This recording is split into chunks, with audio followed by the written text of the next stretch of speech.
مجروحة من سيفه المصطفى أقدارنا مجروحة من سيفه المصطفى أقدارنا مجروحة من سيفه المصطفى طوبى لأهل البلدة فيها النبي المحتشم. سبحان الله سبحان الله. یا لیتنی کنت کمن یتبع نبیا عالما یوما ولیلا دائما لرزقت بالی بالکرم. یا رحمت للعالمین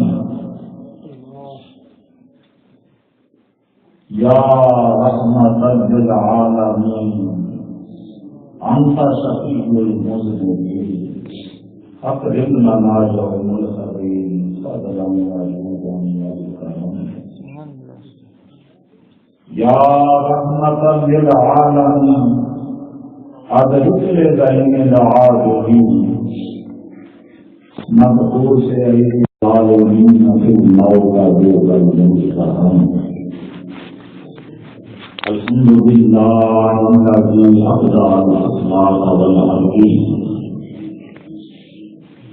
والصلاة والسلام على من كان نبيا وهذا بين الماء والطين سبحان الله سبحان الله وعلى آله وأصحابه أجمعين.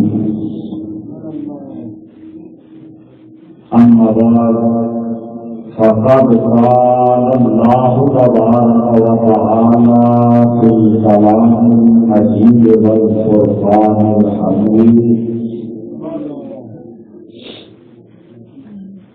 لقد من الله على المؤمنين إذ بعث فيهم رسولا.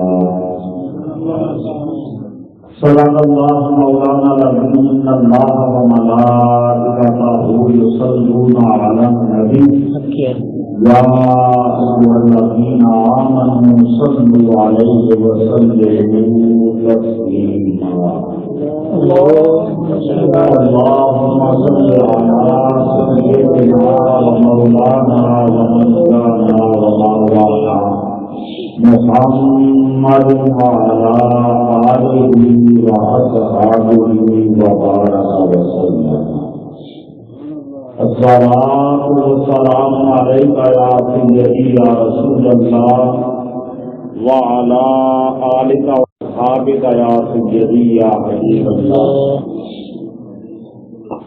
تمام احباب انتہائی ذوق شوق محبت عقیدت الفت کے ساتھ تاجدار مدینہ سرور قلب و سینہ جناب احمد مصطفیٰ محمد مصطفیٰ علیہ تحیۃ السلام کی بارگاہ ابو بکر میں عقیدت محبت احترام ذوق اور شوق کے ساتھ درود و سلام کا نذرانہ اس انداز میں پیش کروائیں ہیں. یہ عقیدہ یہ نظریہ رب کے حضور کی بارگاہ میں درود و سلام عرض کریں کہ ہم یہاں بدیاب کی مسجد میں بیٹھ کے حضور کی ذات کو درود و سلام پڑھ رہے ہیں. مدینے والے سماعت بھی فرما رہے ہیں اور جواب بھی اس کا چند لمحوں کے لیے میں ویسے بھی لمبی تقریر کا عادی نہیں ہوں، جو تھوڑا سا وقت لوں گا آپ کی توجہ چاہتا ہوں. اگر کوئی بے چینی یا اس طرح کا معاملہ ہو تو بے شک رائے تشریف لے جائیں. لوگوں سے آپ کو سارے نیند بھی آ جاتی ہے، لیکن جتنی دیر جہاں بیٹھنا ہے پوری توجہ کے ساتھ. مجھ سے قبل آپ کو علماء کرام نے صلاحات نے بہت سارا زور لگوایا. میں آپ کو یہ تکلیف نہیں دوں گا اونچا پڑھو یا ایسا پڑھو، وہ آپ کی مرضی ہے. لیکن جتنی دیر بیٹھنا ہے بیدار ہو کر بیٹھنا ہے.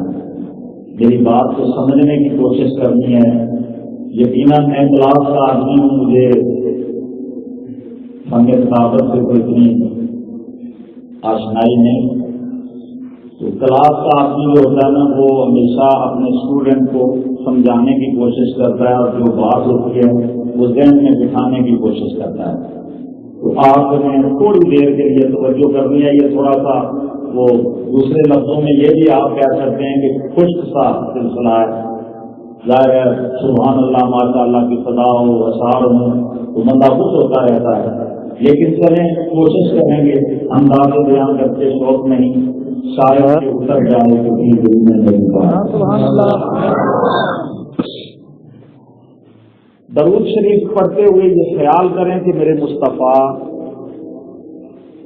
سماعت فرما رہے ہیں. رحمت عالم اس وقت ہماری اس بزم کو ملازہ کر رہے ہیں, اور سرکار کسے ملازہ کرتے ہیں, کس کا درود سماعت کرتے ہیں. یہ بات بڑی اجاں ہے کہ جو اندر کے اس کوٹھے کو صاف کر کے, اندر کے جہان کو ستھرا کر کے, دل کی گہرائیوں سے مصطفیٰ کی بارگاہ میں حاضر ہوتا ہے, جو دلوں نگاہ حضور کی بارگاہ کی طرف متوجہ ہوتی ہے, اور صرف بندے کی نگاہ کے اندر مدینہ طیبہ کی بہاریں ہوتی ہیں, بندے کی نگاہ کے اندر روزہ مطہرہ کی سنہری شادیاں ہوتی ہیں. یقیناً دل کی گہرائیوں سے جب وہ پڑھتا ہے ادھر اس کی زبان سے ضرور نکلتا ہے, ادھر مصطفیٰ کے کرم کی برکات ہو جاتی ہے. سبحان اللہ. میرے آقا اس پہ توجہ فرماتے ہیں. حضور فرماتے ہیں اسماؤ صلاۃ اہل محبتی وانا عارف ہوں. کائنات والوں میں اپنے اہل محبت کے ضرور کو سنتا بھی ہوں, اور یہ نہ سمجھنا کہ صرف ان کی بات کو سنتا ہوں, میں ان کے چہروں کو بھی پہچانتا ہوں, میں ان کے ایک فرد کے اسماء نسب کو بھی پہچانتا ہوں. میرے مصطفیٰ فرماتے ہیں وانا عارف ہوں, غلاموں میں انہیں پہچانتا بھی ہوں. بات کو تھوڑا سا آگے بڑھا کے اللہ اکبر.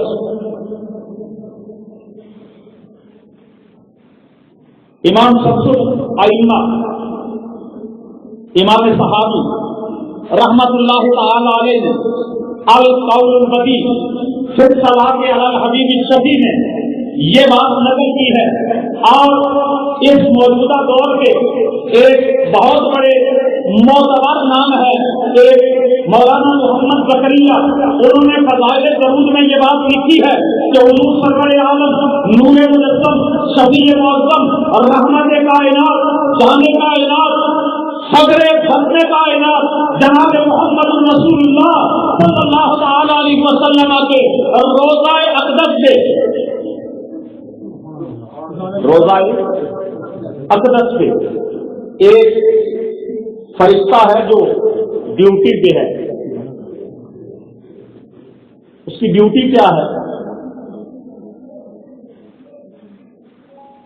اس کی ڈیوٹی یہ ہے کہ وہ حضور کے روزے پہ حاضر ہے اور درود و سلام پڑھنے والوں کے درود کو سنتا ہے, اور حضور کی بارگاہ میں وہ درود اور سلام پہنچاتا ہے.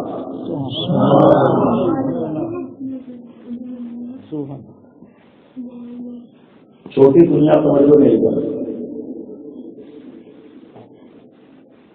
وہ درود حضور کی بارگاہ میں پہنچاتا ہے, اور پہنچاتا کیسے ہے؟ اس بات کو جلال افہام کے اندر ابن قیم نے بھی نقل کیا ہے, اور ابن قیم ابن تیمیہ کا شاگرد ہے.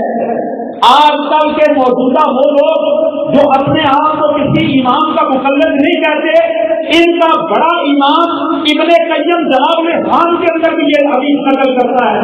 فرماتے ہیں کہ جب سرکار دو عالم کا کوئی غلام دنیا کے کسی کونے میں بیٹھا ہوا حضور کی ذات میں درود و سلام کرتا ہے, مدینے کی تاجدار کی بارگاہ میں وہ فرشتہ وہ درود و سلام لے کے حاضر ہوتا ہے، حضور کی بارگاہ میں حاضر ہو کے عرض کرتا ہے یا رسول اللہ صلی اللہ علیہ وسلم آپ کے فلاں غلام نے نام لیتا ہے. بندے والوں ایک ایک کا نام لیتا ہے. یہ نہ سمجھنا کہ صرف مولوی صاحب کا نام لیتا ہے، حافظ صاحب کا نام لیتا ہے، صرف ناتخواں کا نام لیتا ہے، صرف قاری کا نام لیتا ہے، صرف حاجی کا نام لیتا ہے، صرف نمازی کا نام لیتا ہے. نہیں بابا نہیں، جو میرے مصطفیٰ کی ذات پہ درود و سلام کرتا ہے وہ فرشتہ اس کے درود و سلام کو سننے کے بعد اس کا درود حضور کی بارگاہ میں پیش کرتا ہے اور ساتھ عرض کرتا ہے یا رسول اللہ آپ کے فلاں غلام نے جو فلاں کا بیٹا ہے اور فلاں جگہ کا رہنے والا ہے ان سیدھا ذات کے ساتھ آپ کی ذات کے درود و سلام پڑھنے والا کوئی ہو، پڑھ کہیں رہا ہو، جگہ کوئی ہو، فرشتہ سنتا بھی ہے، درود کے سیغے سلام کے سیغے سنتا بھی ہے، ان کو بارگاہ مصطفیٰ میں پہنچاتا بھی ہے، اور نہ صرف درود و سلام کے سیغے پہنچاتا ہے بلکہ پڑھنے والے کا نام، اس کے باپ کا نام اور جس جگہ سے وہ پڑھ رہا ہے اس جگہ کا نام، وہ مقام بھی حضور کی بارگاہ میں عرض کرتا ہے. تو میرے بھائی ایک بات جو آپ کے ذہن میں آ سکتی تھی اس کے جواب کے لیے میں نے یہ حدیث پڑھی کہ کوئی سوچ سکتا تھا حضور کیسے سنتے ہیں، حضور تو مدینے میں ہیں، ہم بڈیا میں ہیں، آواز کیسے پہنچتی ہے. یارو جس نبی کے در پہ کھڑا ہونے والا دربان یہ شان رکھتا ہے وہ کائنات بھر کے غلاموں کا درود و سلام سن بھی لیتا ہے، ان کے نام سے بھی واقف ہے، ان کے باپ کے نام سے بھی واقف ہے، ان کے مقام سے بھی واقف ہے. تو اندازہ کرو اس غلام کے آقا کی شان کیا ہوگی. یہ شان ہے خدمتگاروں کی، سردار کا عالم کیا ہوگا. چاہیں تو اشارے سے اپنے کایا ہی پلٹتے ہیں دنیا کی. یہ شان ہے خدمتگاروں کی، سردار کا عالم کیا ہوگا. یہ آقا کی یہ شان ہے، یہ مرتبت ہے، یہ مقام ہے. حضور رحمت عالم جان کائنات جناب محمد رسول اللہ صلی اللہ تعالی علیہ وسلم کے غلام جو حضور کے ساتھ نسبت رکھنے والے نا، آپ کی غلامی والے، وہ یہ شان رکھتے ہیں، وہ یہ مقام رکھتے ہیں کہ دنیا بھر کے پڑھنے والوں کے درود کو سن لیتے ہیں. اور پھر آقا کا مقام تو اور بلند ہے. یہاں پہ ایک بات بالکل باریک ہلکی، پھر میں درود سے پڑھا کے آگے بات چلاتا ہوں. نبی رحمت صلی اللہ تعالی علیہ وسلم معراج کی شب آسمانوں پہ گئے، جنت میں گئے، واپس آئے. حضرت بلال کو مخاطب کیا، صحابہ میں سے پیارے بلال کون سا عمل کرتے ہو؟ آقا جی کوئی خاص عمل نہیں. فرمایا بلال یہ بتاؤ کون سا عمل کرتے ہو؟ آج میں جنت میں گیا تو اپنے آگے تمہارے چلنے کی آہٹ کو سنا.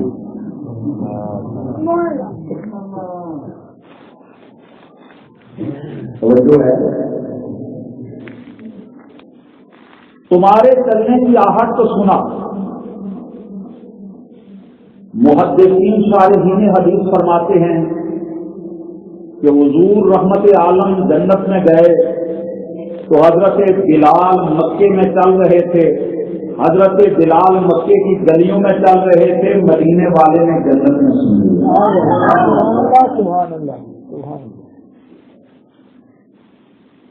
کچھ شارحین حدیث اس طرف گئے، وہ فرماتے ہیں نہیں، اصل بات یہ ہے تو قیامت کے دن جناب بلال حضور رحمت عالم میں سواری جب جنت میں جائے گی تو اس کی لگام تھامے ہوں گے، مہار پکڑے ہوں گے، آگے آگے بلال چل رہے ہوں گے، پیچھے جن سے مصطفیٰ سواری کے سوار ہوں گے، اس وقت جو بلال چلیں گے ان قدموں کی آہٹ جو پیدا ہوگی میرے مصطفیٰ نے جنت میں وہ سن لی۔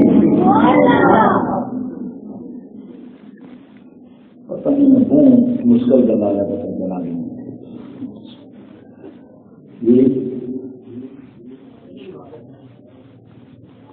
مشکل بات کی طرف میں چلا جاؤں، آپ نے سمجھی نہیں۔ حضرت بلال مکے میں چل رہے ہیں، حضور نے جنت میں، جنت کہاں ہے؟ ساتوں آسمانوں سے بھی اوپر، اور زمین سے آسمان کا رستہ کتنا ہے؟ 500 سال کی مسافت ہے۔ ایک آسمان کی جو چوڑائی ہے، جو اس کا حجم ہے، وہ کتنا ہے؟ 500 سال کی مسافت۔ پھر اس سے دوسرے آسمان تک کا سفر 500 سال کی مسافت، آگے اللہ حاصل قیاس چلتے جائیں۔ اب ذرا توجہ کرنی ہے کہ حضرت بلال مکے میں چل رہے ہیں، حضور رحمت عالم ہزاروں میل دور سے، میل دور سے میرے مصطفیٰ مکے میں چلنے والے قدم کی آہٹ کو سن رہے ہیں۔ تو جو مصطفیٰ جنت میں ہوں گے، مکے میں چلنے والے بلال کی آواز کو سن لیتے ہیں، کیا وہ مصطفیٰ گنبد خضرا میں ہوں گے؟ بھلے کی مسجد میں پڑھنے والے سے ضرورت خراب کر نہیں سکتے۔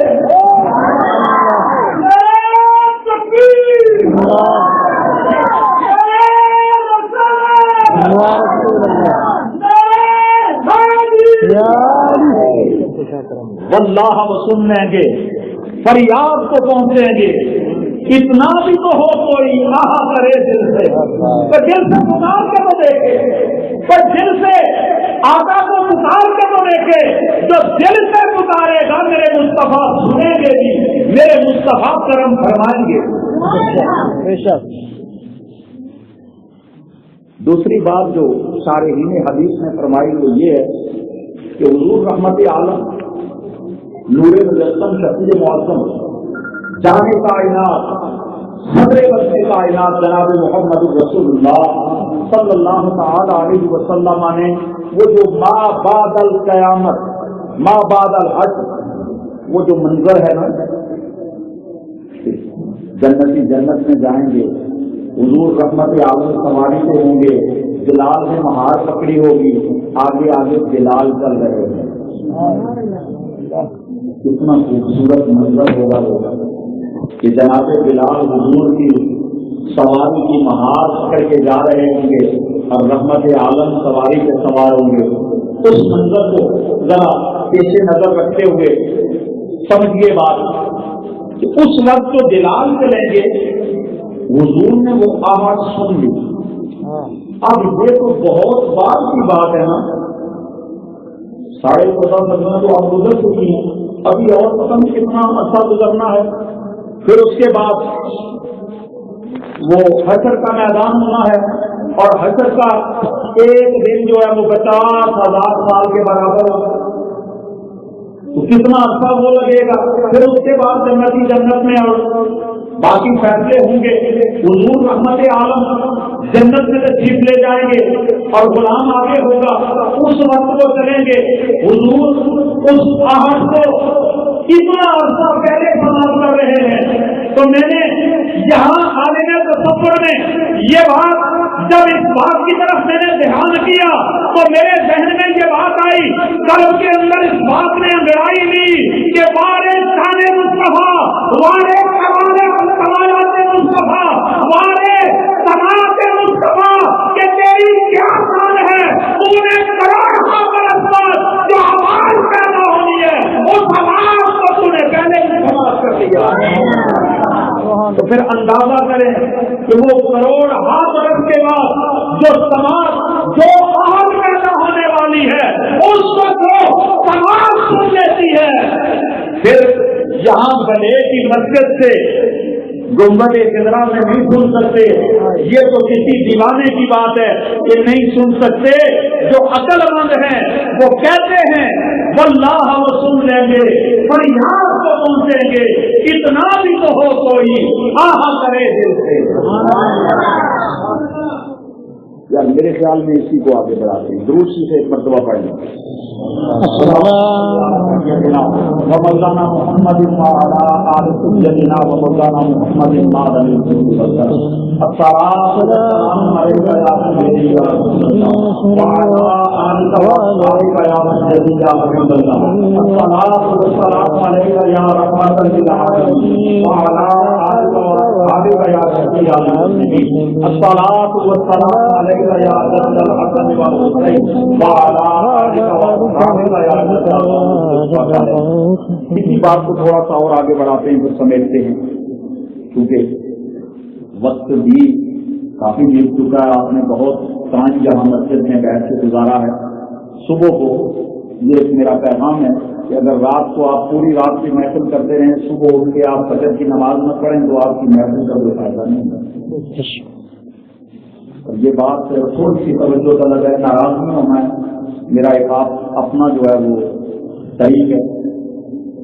حق بات میں کیا دیتا ہوں. ابھی ہم جب یہاں مسجد میں آئے نماز کا ٹائم تھا جماعت ہو رہی تھی تو میرے نوجوان بھائی اور بہت سارے مجھے رستے میں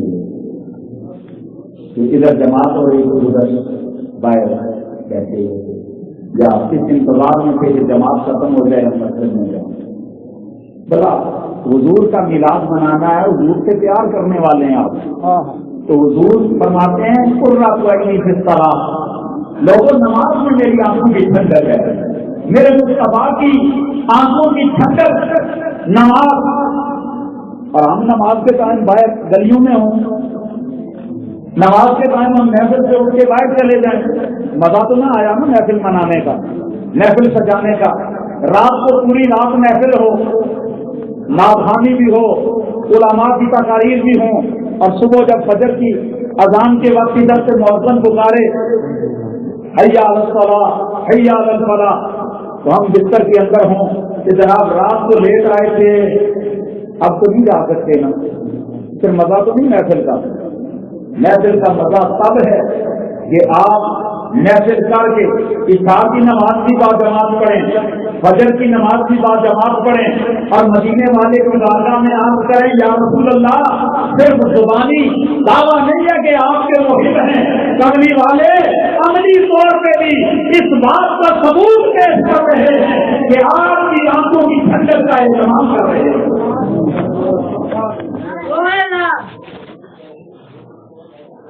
نماز پنج لازم ہے. مزے والی باتیں میں نے ابھی آپ کو سناؤں گا ایک دو لیکن پہلے یہ بات ذہن میں دکھائیں کہ 5 وقت کی نماز ضروری ہے.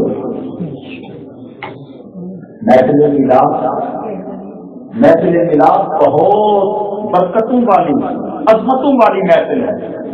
اس محفل کے اندر رب تعالیٰ نے اس قدر انوار و برکات رکھے ہیں کہ جو محفل میلاد منانے والا ہے اس کے رب کے انوار و برکات کا نزول ہوتا ہے. رب کی رحمتوں کا نزول ہوتا ہے. لیکن یہ بات یاد رکھو کہ اگر حضور کے طریق سے نہیں چلو گے نماز کا اہتمام نہیں کرو گے دین کے کاربندی اختیار نہیں کرو گے حضور رحمت عالم کی سیرت کو نہیں اپناؤ گے حضور کے طریق کو فالو نہیں کرو گے حضور سید عالم صلی اللہ علیہ وسلم کے ذات اقدس میں پیار کی بات کرو گے تو یہ بات جچتی نہیں ہے. جتے بھی تب جب تیری زبان سے جس زبان سے حضور کے اس کی بات نکلے اس زبان سے کبھی جھوٹ نہ نکلے کبھی اس سے کسی کی غیبت نہ ہو کبھی اس زبان سے کسی کو گالی گلوچ نہ دے کبھی اس زبان سے کسی پہ تہمت نہ لگائے کبھی کسی سے توبان کرانی نہ کرے کبھی اس زبان سے ماں باپ کی نافرمانی نہ کرے کبھی اس زبان سے بڑوں کی نافرمانی نہ کرے کبھی اس زبان سے کسی چھوٹے کو نہ گر دے بلکہ تیری زبان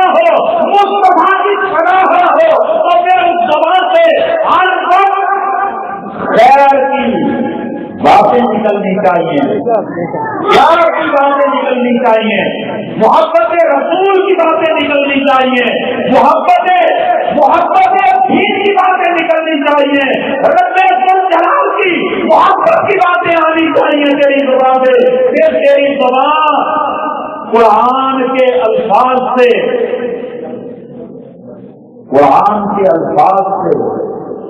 تر و تازہ رہنی چاہیے۔ آج سے یہ پیغام لے کے جاؤ،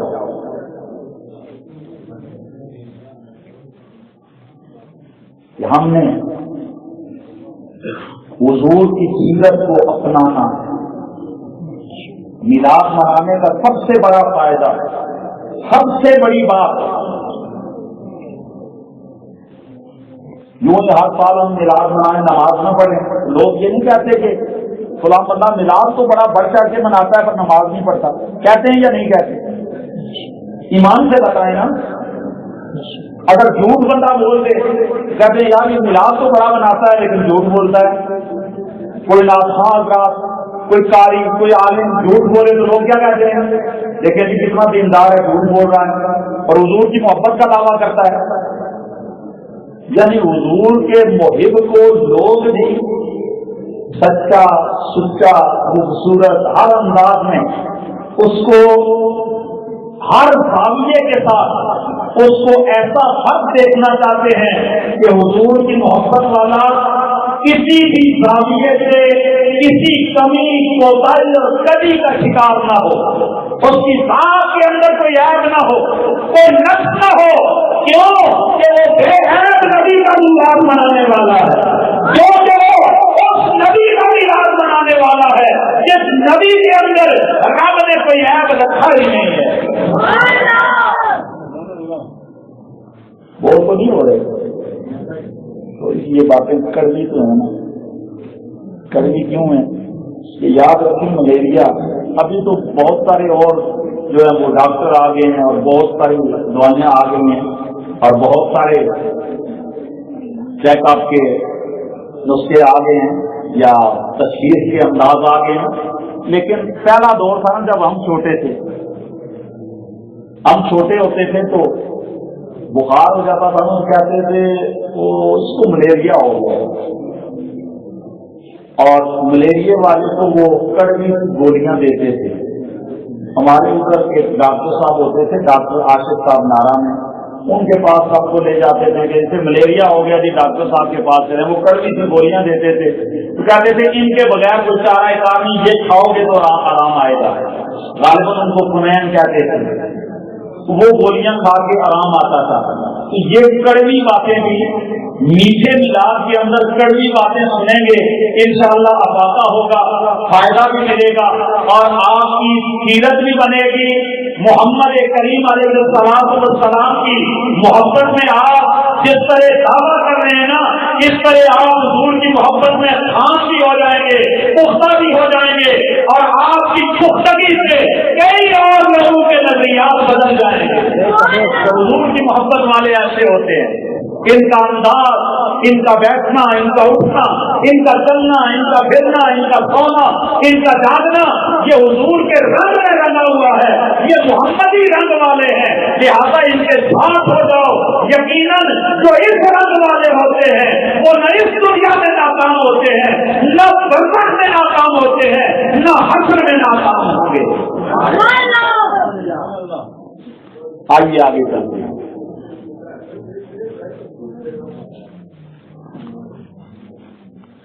کم چلو تھوڑی دیر سب توجہ ادھر رکھو انشاءاللہ۔ اب یہ کر رہا تھا کہ حضور رحمت عالم سنتے ہیں اپنے غلاموں کی صدا، جب حضور کو پکارا جائے، جہاں پکارا جائے، جو بھی پکارے، حضور کی سماعت کی بات کر رہا تھا تو حضرت عباس حضور کے چچا جان آپ ایک دن رحمت کائنات کی بارگاہ میں حاضر تھے حضور رحمت عالم کا چہرہ اقدس دیکھا تو مسکرا دیے. حضور کا چہرہ دیکھ کے مسکرائے نا تو آقا کریم علیہ السلام نے پوچھا چچا عباس خیر تو ہے نا؟ آج مسکرا رہے ہیں. ظاہر بات ہے آپ 10 افراد بیٹھے ہوں, کوئی بات نہ ہو اور ایک بندہ مسکرانا شروع کر دے تو تعجب تو ہوتا ہے نا کہ خیر تو ہے, کیوں مسکرا رہا ہے, حالانکہ کوئی ایسی مسکرانے والی بات بھی نہیں ہوئی. چچا بات خیر تو ہے نا؟ یا رسول اللہ خیر ہے. فرمایا پھر مسکرا رہے ہو؟ عرض کی کملی والے آپ کے بچپن کی ایک بات یاد آ, آپ چھوٹے تھے نا, آپ چھوٹے تھے, آپ کنوڑے کے اندر لیٹے ہوئے تھے.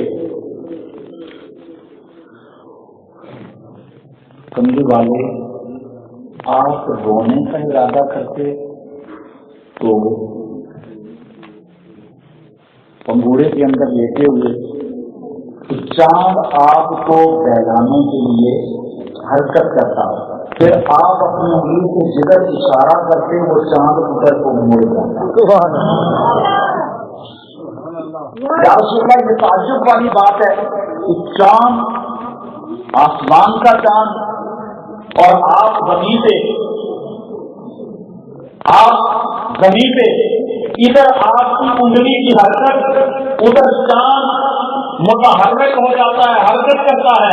کملی والے یہ بات مجھے آپ کے بچپنے کی یہ بات مجھے یاد آئی تو مجھے ہنسی آ گئی.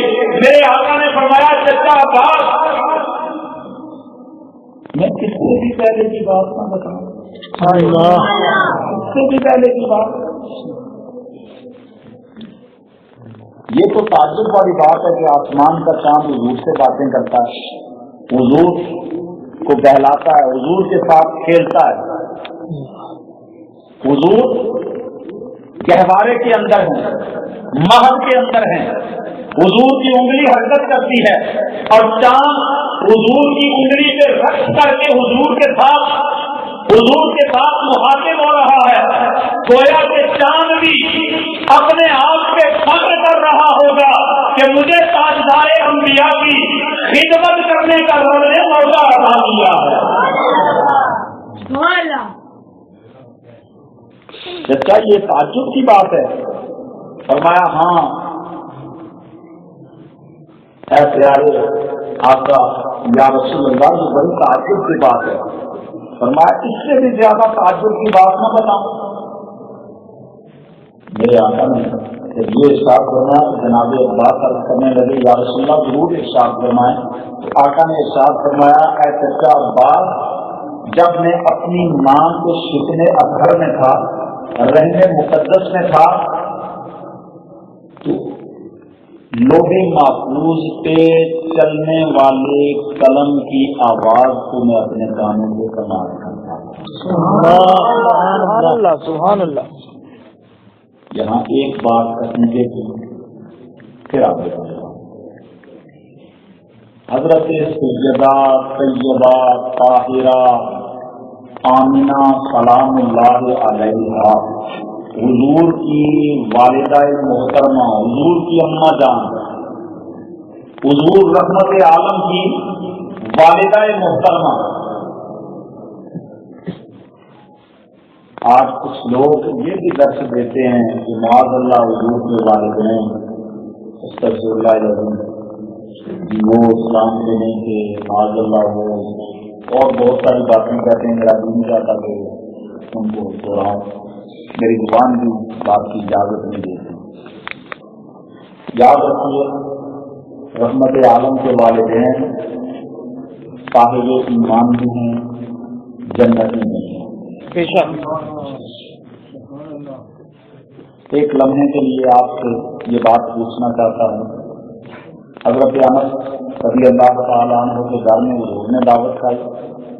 دعوت کھا کے حضور نے حضرت انس کے وہ دسترخوان سے رومال سے اپنا ہاتھ کیا. حضرت انس اس رومال کو جب صاف کرنے کا ارادہ کرتے ہیں کیا کرتے ہیں، اسے اٹھا کے پانی سے نہیں دھوتے، صابن نہیں لگاتے، اسے اٹھا کے تندور میں ڈال دو،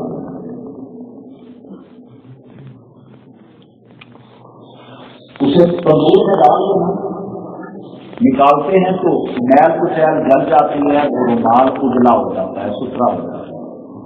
سبحان اللہ۔ صحابہ کرام حضرت انس کے دعوت پہ گئے، جب دعوت کے لیے وہ رومال وہ دسترخوان بچھایا گیا تو اس کے اندر تک خادموں کو دیا، خادمہ نے جا کر تندور میں ڈال دیا، صحابہ نے دیکھا کہ یہ رومال اور تندور میں یہ تو جل جائے گا۔ جب وہ واپس آئے تو بڑا اجلا تھا، پوچھا انس یہ کیا؟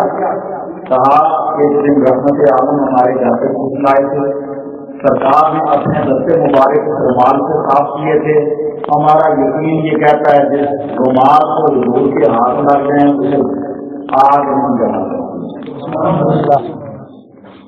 ایک دن سیدہ طاہرہ سیدہ عائشہ صدیقہ رضی اللہ تعالی عنہا آپ روٹیاں بنا رہی تھی، رحمت عالم تشریف لائے، دیکھا کہ حضرت عائشہ روٹیاں بنا رہی ہیں، اور ایک روایت میں حضرت فاطمہ روٹیاں بنا رہی تھی، تو حضور تشریف لائے، دیکھا کہ حضرت عائشہ ہوں یا حضرت فاطمہ بات ہوتی ہے، وہ حضور کی زوجہ محترمہ اور یہ حضور کی لگتے ادھر۔ رحمت عالم نے کہا آپ روٹیاں بنا رہی ہیں، ایک روٹی میں بھی نہ بنا دوں؟ اب یا رسول اللہ کیوں نہیں، روٹی بنا دوں۔ حضور نے پھیرا لیا، اس کی روٹی بنائی، تندور کے ساتھ چپکا دی، باقی روٹیاں پک گئی، وہ روٹی پکنے کا نام نہیں ہوئی، اس سے پانی نہیں پک رہا۔ یا رسول اللہ وہ روٹی نہیں پک رہی، فرمایا جسے ہمارے ہاتھ چھولے اسے آگ کا قصور رہتی ہے۔ اب ذرا اندازہ کریں کہ رومال کو اگر میرے مصطفیٰ کے ہاتھ ایک مرتبہ لگے تو اسے آگ جہنم کی نہیں چھو سکتی، آٹے کو ایک مرتبہ میرے مصطفیٰ کے ہاتھ چھوئیں تو اسے آگ نہیں چھو سکتی۔ اندازہ کر جس آمنہ مقدسہ کے شکوے مطہر میں میرے مصطفیٰ نے 9 ماہ گزارے، اس آمنہ کے بدن کو کیسے آگ چھو سکتی ہے؟ سبحان اللہ۔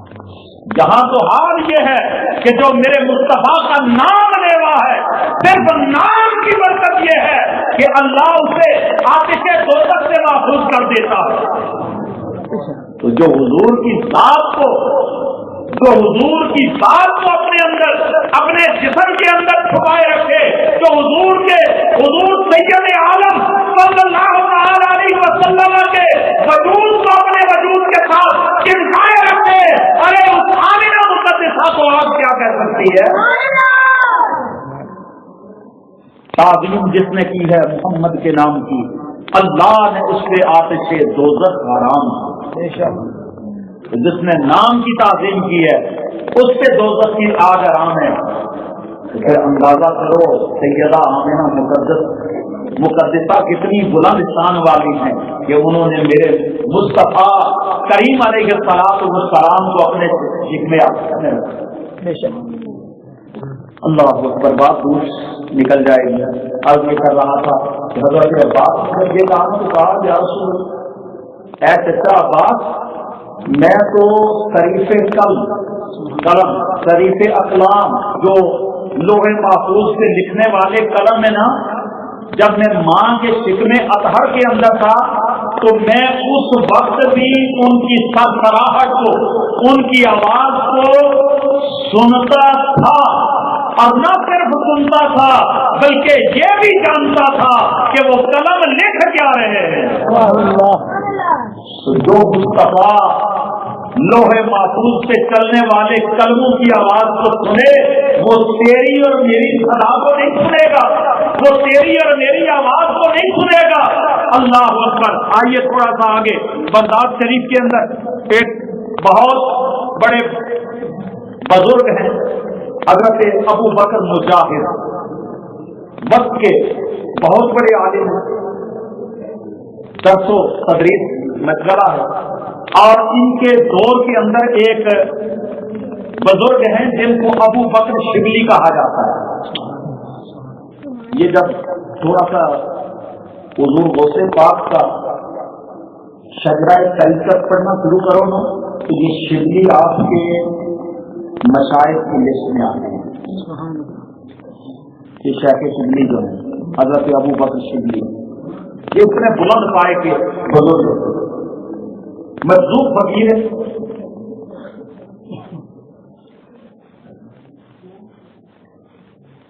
ایک دن ایسا ہوا کہ حضرت ابو بکر مجاہد درس حدیث دے رہے تھے، طلباء بیٹھے ہوئے ہیں، حدیث پڑھا رہے ہیں، حدیث پڑھائے جا رہے ہیں. باہر گلی سے حضرت ابو بکر شبلی کا گزر ہوا تو حضرت ابو بکر مجاہد اٹھ کے کھڑے ہوئے. جب اٹھ کے کھڑے ہوئے تو حضرت ابو بکر شبلی نے رخ درسگاہ کی جانب کر لیا. جب اندر آنے لگے تو حضرت ابو بکر مجاہد چل کے آپ کے راستے میں چلے گئے. قریب جا کے نہ تو آپ سے بغل گیر ہوئے، آپ سے معانقہ کیا. معانقہ سمجھتے ہیں نا، گلے ملے کہ گلے ملا کرو. ویسے آج کل تو ہماری یہ حالت ہے کہ ہم گلے بھی ملتے ہیں لیکن قدورت بھی اندر ہی رکھتے ہیں. یہ قدورت نکال کے ملا کرو. جب کسی سے سینہ لگاؤ نا تو سینہ صاف کر کے لگایا جائے، دل کو صاف کر کے ستھرا کر کے. اور جس کا دل ستھرا ہوتا ہے رب محمد کی قسم رب بھی اس سے اپنی رحمت کی برکات فرماتا ہے، اور مدینے والے بھی اس سینے کو اپنی محبت کے لیے منتخب فرما دیتے ہیں. دل پاک رکھو، دل صاف رکھو، سینے سے، بغض سے، حسد سے، یہ نفرتوں سے اسے آزاد کرو، اس کے اندر محبتوں کو بچاؤ. بڑی ہی مشکل میں ہیں ہم اس وقت. حضور کی امت بڑی مشکل میں ہے. ہر کوئی کینہ لیے پھرتا ہے، ہمارے سینے صاف نہیں ہیں. اور اسی وجہ سے آپ دیکھتے ہیں نا کہ ایک دوسرے سے کہتے ہیں وہ یار میں بڑی دعاؤں کر چکے ہوں، ہماری دعا ہی نہیں قبول ہوگی. اندر صاف کر، دعائیں خود بخود قبول ہوں. ادھر تیرا ارادہ ہوگا، ادھر کملی والے کے سر کے رب قبول فرما لوں. لیکن پہلے سینے کو صاف کرو، سینے کو ستھرا کرو، سینے کو اجلا کرو. اس کے اندر سے بغض، حسد، نفرت کو نکالو. یہاں محبت کا ڈیرا جما. یہاں محبت جب آ جائے گی نا تو یقیناً یقیناً یقیناً اللہ تعالیٰ کا فرمائے گا.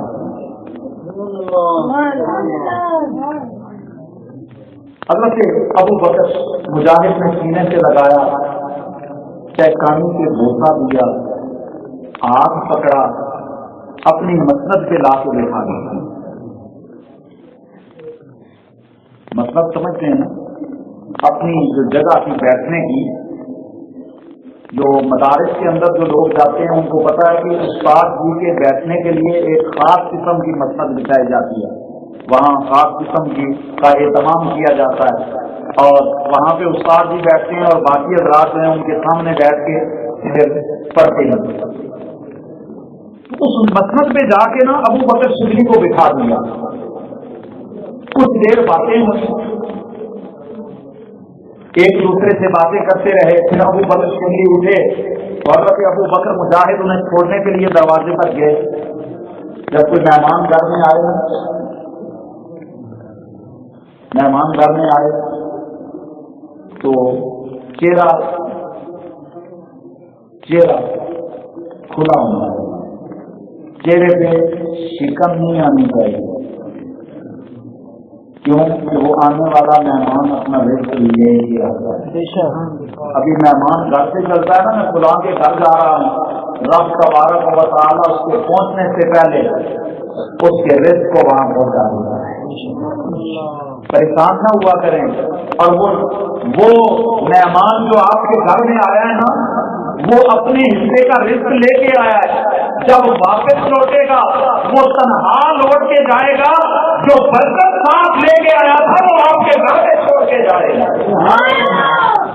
لہذا مہمان کے آنے پہ پریشان نہ ہوا کریں، مہمان کے آنے پہ خوش ہو جائیں، دل کے اندر فراخی پیدا کریں، چہرے کے اوپر اس کے اثرات ظاہر ہونے چاہیے کہ مہمان کے آنے پہ ہمیں خوشی نصیب ہوئی ہے۔ اور جب مہمان جانے لگے تو 40 قدم تک چل کے اس کو چھوڑ آیا تو 40 قدم مہمان کو ساتھ چلنا یہ میرے مصطفیٰ کی سنت ہے، میرے آقا کی سنت ہے۔ 40 قدم چل کے جاؤ، مہمان کے دل میں ہمیشہ کے لیے تمہاری قدر جگہ پکڑ لے گی، ہمیشہ کے لیے تمہاری قدر بیٹھ جائے گی کہ یہ بڑا عظیم انسان ہے، میں اس کے گھر میں گیا تھا، اس نے 40 قدم تک ساتھ چل کے مجھے الوداع کیا تھا۔ حضرت ابو بکر مجاہد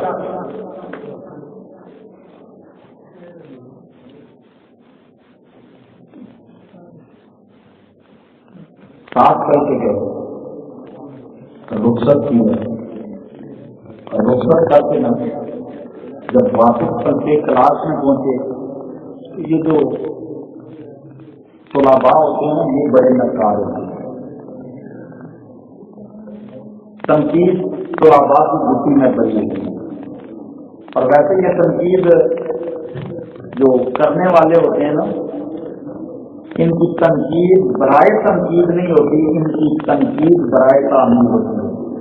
اور یہی وجہ ہے کہ مدارس کے اندر، اسکولوں کے اندر تو یہ ہوتا ہے نا کہ جو بچہ کلاس میں اٹھ کے سوال کرے استاد ہی کہتے ہیں بیٹھ جا ڈالیں، کیوں اٹھا ہے، ہمارا سارا تو نے سچا رات کر لیا، یہ پورا چیپٹر جو ہے وہ ضائع ہو جائے گا، اب اسی بات پہ سارا ٹائم خرچ ہو جائے گا۔ لیکن ایسا مدارس میں نہیں ہوتا، جب مدارس میں کوئی بچہ سوال کرتا ہے نا تو استاد یہ خوش ہو جاتے ہیں کہ یہ بڑا قابل اور ذہین بچہ ہے جس نے سوال کیا ہے، اس کے اندر بڑی اہلیت ہے جس نے سوال کیا ہے اور جواب کا متلاشی ہے۔ اب نقاد ہیں طلباء پوچھنے لگے استاد جی یہ تو ابو بکر شبلی دیوانہ ہے، اسے تو بغداد والے مجنون کہتے ہیں، آپ اسے اتنا مرتبہ دے رہے ہیں، آپ نے اس کی اتنی شان بڑھائی ہے، آپ نے اسے اتنا پروٹوکول دیا ہے، اس کی وجہ کیا ہے؟ تو حضرت ابو بکر مجاہد کہنے لگے میرے طلباء، میرے بچوں، یہ ابو بکر مجاہد نے کوئی ایسا کام نہیں کیا جو اپنے پاس سے کیا ہو، میں نے وہی کام کیا ہے جو پیارے مصطفیٰ کو کر کے دے گا۔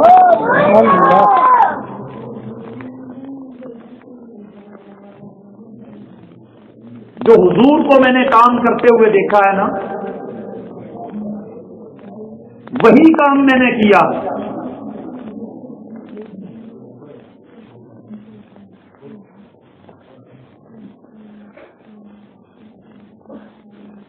حضور کو کیا کام کرتے ہوئے شاسترنا میں رات حضور کی کچہری میں حاضر تھا، حضور کی کچہری لگی ہوئی تھی، حضور کے اصحاب کی بات، حضور کی امت کے تابعین، تبع تابعین، حضور کی امت کے اولیاء، وہاں کسی رفیق تھا۔ یہ ابو بکر صدیق میں بھی حضور کی بارگاہ میں حاضر تھا۔ یہ ابو بکر صدیق جو بیٹھ سے حضور کی بارگاہ میں آیا نا تو حضور نے اٹھ کے اس کا استقبال کیا، حضور نے اسے اپنے سینے کے ساتھ لگایا، حضور نے اس کی پہچانی کا بوسہ لیا، حضور نے اسے اپنی مسجد سے اپنے ساتھ بٹھایا۔ پھر جب یہ رخصت ہونے لگا میرے حضور نے اٹھ کے اسے رخصت کیا اور اسے دور تک جا کے رخصت کر کے واپس آئے، میرے آقا کی بارگاہ میں اسی طرح سوال کیا، یا رسول اللہ یہ بغداد کا دیوانہ ہے، اسے بغداد والے مجنون کہتے ہیں، یہ بغداد کی سرزمین پہ مجنون کے نام سے، دیوانے کے نام سے مشہور ہے، کملی والے آپ نے اس میں اتنا کرم کیوں کیا؟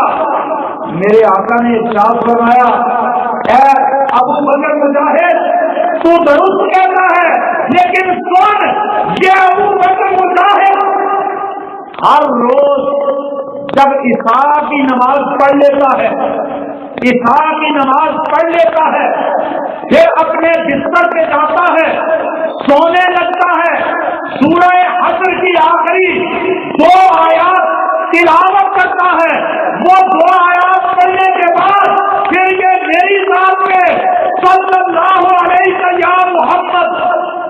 صلی اللہ علیہ یا محمد، صلی اللہ علیہ یا محمد 3 مرتبہ ان سیرہ جات کے ساتھ درود و سلام پڑھتا ہے.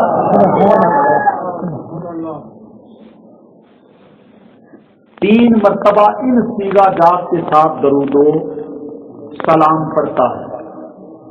اے ابو بکر مجاہد، اس درود و سلام کی برکت سے، اس درود و سلام پڑھنے کی وجہ سے یہ ہماری بارگاہ کا محبوب ہے، اسے ہماری بارگاہ میں قبول کا درجہ حاصل ہے، یہ ہماری بارگاہ کا مقرر ہے، اس وجہ سے کہ یہ بغداد کے اندر ہماری ذات پہ ان سیرہ جات کے ساتھ درود و سلام پڑھتا ہے.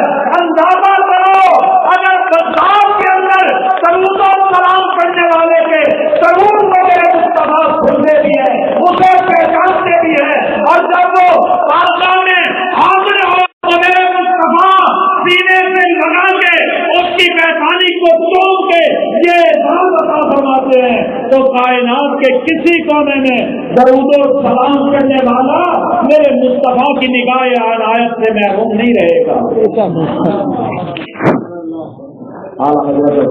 فرماتے ہیں دور لگتی سے سننے والے وہ کانے نالے کرامت کے لاکھوں سلام. ان کانوں کی شان یہ ہے کہ یہ دور کی بھی سنتے ہیں، قریب کی بھی سنتے ہیں. کوئی قریب سے پکارے تو اسے بھی رد نہیں کرتے، کوئی دور سے پکارے تو اسے بھی رد نہیں کرتے، بلکہ جو پکارنے والا جہاں سے پکارے میرے مصطفیٰ کرم فرما دیتے.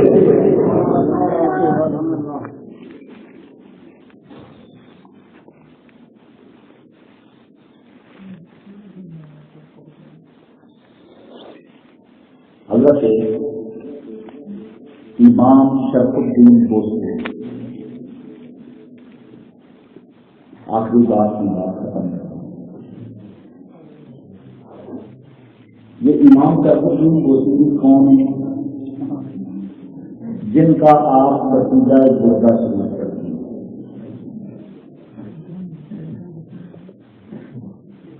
قصیدہ بردا شروع مولا صلی وسلم دائما ابدا علی حبیبک خیر الخلق هو الحبیب الذی نرجو شفاعته بكل حول من الاحوال المستحيل یا نبی المصطفى بلغ مقاصدنا واغفر لنا ما مضى يا واسع الکرم. یہ قصیدہ بردا شریف جو پستی میں لکھا ہے ان کا نام ہے امام شرف الدین بوسلے. ابو صلی آپ کے والد کا حملہ ہوا، بیمار پڑ گئے، بستر علالت پڑ گئے، سب روز گزرنے لگے، دن رات گزرنے لگے. ظاہر ہے والد کا مریض جو بندہ اپنی کروٹ بھی نہ بدل سکتا ہو تو کتنا مشکل میں ہوتا ہے، کتنی پریشانی میں ہوتا ہے.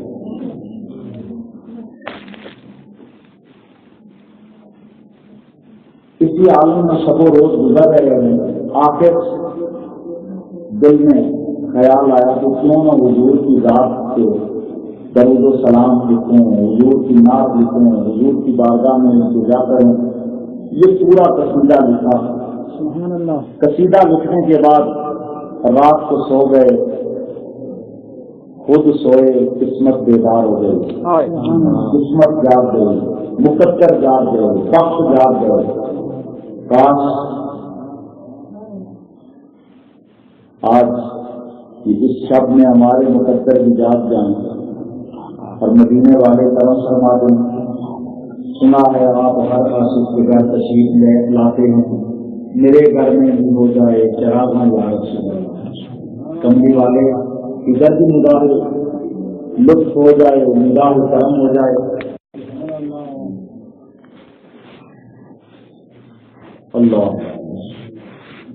رات کو سوئے، مقدر جاگ گئے، مقدر بیدار ہوئے.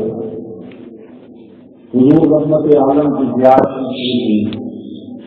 حضور نے خواب میں ارشاد فرمایا بوسیلی اٹھو، قصیدہ سنا.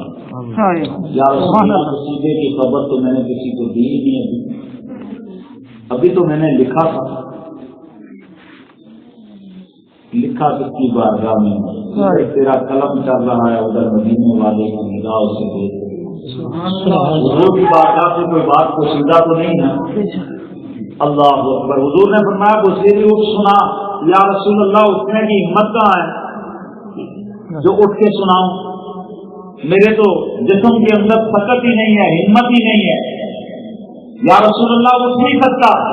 میرے آقا نے اپنا دستے کرم بصیری کے خالص زدہ جسم پہ پھیرا، اب ہاتھ آپ کے جسم پہ پھیرا، آپ کو اللہ نے شفا عطا فرما دو، کیونکہ یہ ہاتھ کوئی معمولی ہاتھ نہیں ہے، یہ اٹھے تو چاند دو ٹکڑے ہوتا ہے، یہ اٹھے تو ڈوبا ہوا سورج واپس پلٹتا ہے، یہ اٹھے تو کافروں کی آنکھوں کو چنیا دیتا ہے، یہ اٹھے تو کھاری کنویں شیریں ہو جاتے ہیں، یہ اٹھے تو اس کے اٹھنے کا کمال یہ ہے کہ یہ ہاتھ جب اٹھتا ہے رب کے خزانے اس ہاتھ کے ذریعے تقسیم ہوتے ہیں، اس ہاتھ کے اٹھنے کی برکت سے بے قصوں کے مسائل اور مسائل حل ہوتے ہیں۔ اس ہاتھ کے کمالات یہ ہیں کہ جب یہ ہاتھ اٹھ جائے تو اس سے پنجاب رحمت کی نہریں جاری ہو جاتی ہیں۔ اس ہاتھ کے اندر رب نے بڑے کمال رکھے ہیں۔ یہ دستے شفا بصیری کے جسم پہ پھرا، جسم تندرست ہو گیا۔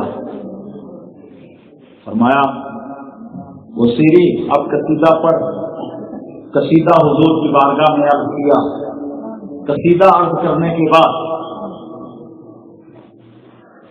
جب حضرت امام بصیری قصیدہ مکمل کر چکے تو میرے آقا خوش ہوئے، میرے آقا نے دعا دی، اور میرے آقا نے اپنی کملی، اپنی چادر، یہ بردہ اس کو اسی لیے کہتے ہیں، علماء بھی بیٹھے ہیں تشریف رکھتے ہیں، ان سے پوچھیے بردہ اس کو اسی لیے کہتے ہیں، مگر میں اس کا نام قصیدہ بردہ حقیقت میں امام بصیری نے نہیں رکھا ہے۔ امام بصیری